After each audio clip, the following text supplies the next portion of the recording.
Hello बच्चों, SDS education academy में आपका स्वागत है। आज हम क्लास 10th की पाठ्य पुस्तक क्षितिज भाग 2 की कविता आत्मकथ्य को पढ़ेंगे, जिसके कवि हैं छायावाद के प्रवर्तक जयशंकर प्रसाद जी। कविता का सार। इस कविता में लेखक के मित्रों ने उससे आत्मकथा लिखने का निवेदन किया था। उस निवेदन के उत्तर में प्रसाद जी ने ये लिखी है।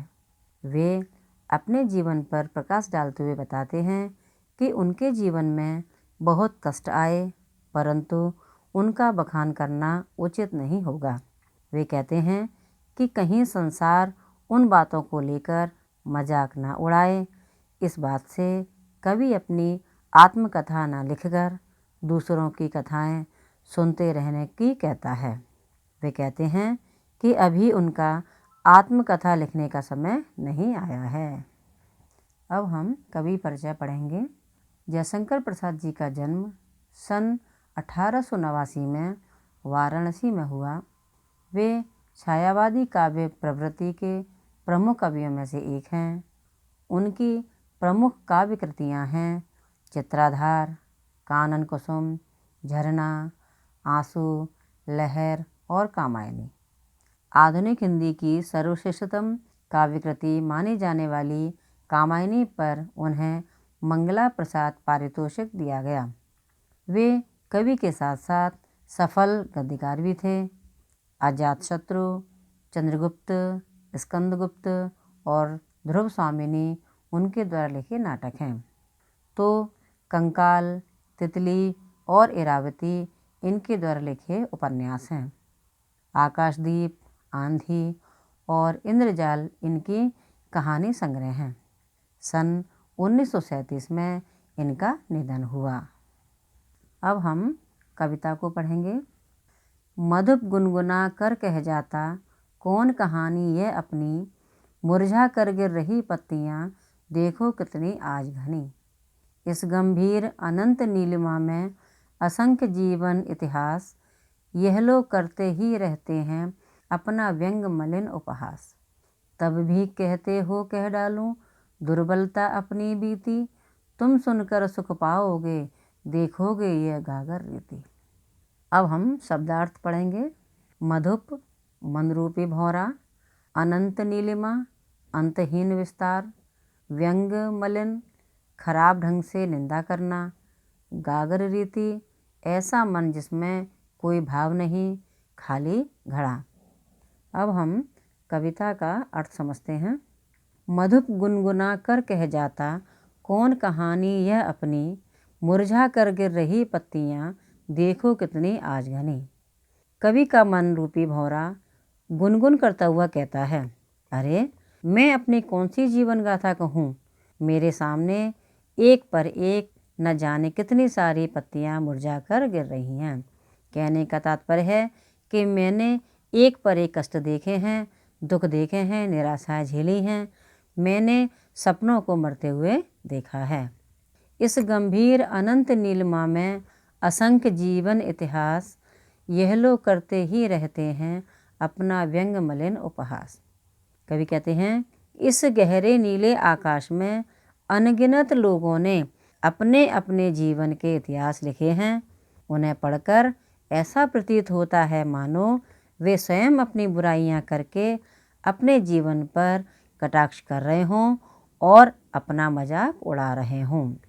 तब भी कहते हो कह डालूं दुर्बलता अपनी बीती, तुम सुनकर सुख पाओगे देखोगे यह गागर रीति।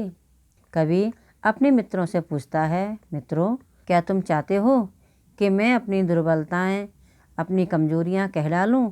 कहीं ऐसा तो नहीं कि तुम्हें मेरे जीवन की खाली गागर देखकर बहुत सुख मिलेगा, बहुत प्रसन्नता होगी। कविता का दूसरा काव्यांश। किंतु कहीं ऐसा न हो कि तुम ही खाली करने वाले, अपने को समझो मेरा रस ले अपनी भरने वाले। यह विडम्बना अरि सरलते तेरी हंसी उड़ाऊं मैं, भूलें अपनी यह प्रवंचना औरों की दिखलाऊं मैं। उज्ज्वल गाथा कैसे गाऊं मधुर चांदनी रातों की, अरे खिलखिला कर हंसते होने वाली उन बातों की। अब हम शब्दार्थ पढ़ेंगे। विडम्बना, दुर्भाग्य, उज्ज्वल, उजली, गाथा, कहानी, प्रवंचना, धोखा। अब हम कविता का अर्थ समझेंगे। किंतु कहीं ऐसा न हो कि तुम ही खाली करने वाले, अपने को समझो मेरा रस ले अपनी भरने वाले। कवि आत्मकथा लिखने का आग्रह करने वाले मित्रों से कहते हैं कि मुझे भय है कि मेरी आत्मकथा में तुम मेरी खाली गागर देखो तो कहीं स्वयं को दोषी न समझने लगो। कभी तुम मेरे कटु अनुभवों को सुनकर यह न समझने लगो कि तुम ही मेरे जीवन को खाली करने वाले हो। तुम्ही ने मेरे जीवन का रस चुराया और मुझे हीन बना दिया है। यह विडम्बना अरि सरलते तेरी हंसी उड़ाऊं मैं, भूलें अपनी या प्रवंचना औरों की दिखलाऊं मैं। कवि अपने स्वभाव की सरलता को संबोधित करते हुए कहते हैं कि हे मेरी स्वाभाविक सरलता, यदि मैं तेरी हंसी उड़ाऊं तो ये मेरा दुर्भाग्य होगा। माना कि मेरी सरलता ही मेरे अनेक कष्टों का कारण है, फिर भी मैं उसका अपमान नहीं करना चाहता। मैं अपनी आत्मकथा में अपनी भूलें गिनवाऊं या औरों की छल कपट की कहानियां सुनाऊं, यह मैं नहीं चाहता। उज्ज्वल गाथा कैसे गाऊं, मधुर चांदनी रातों की, अरे खिलखिला कर हंसते होने वाली उन बातों की। कवि कहते हैं कि मेरे जीवन में जो प्रेम की मधुर चांदनी रातें आई हैं, उन रातों में मैंने जो प्रेम के उज्ज्वल क्षण जिए हैं, उनके बारे में सबको मैं कैसे बताऊं। वे तो मेरी निजी अनुभूतियां हैं। मैंने अपनी प्रेमिका के साथ हंस हंस कर जो बातें की हैं, उन्हें आत्मकथा में कैसे लिखूं। वे बातें मेरे निजी जीवन की पूंजी हैं, उन्हें समाज में बांटने की कोई आवश्यकता नहीं है। तीसरा काव्यांश पढ़ेंगे। मिला कहाँ वह सुख जिसका मैं स्वप्न देखकर जाग गया, आलिंगन में आते आते मुस्किया कर जो भाग गया। जिसके अरुण कपोलों की मतवाली सुंदर छाया में, अनुरागनी उषा लेती थी निज सुहाग मधुमाया में। उसकी स्मृति पाथे बनी है थके पथिक की पंथा की, सीवन की उधेड़ कर देखोगे क्यों मेरी कंथा की। अब हम शब्दार्थ पढ़ेंगे।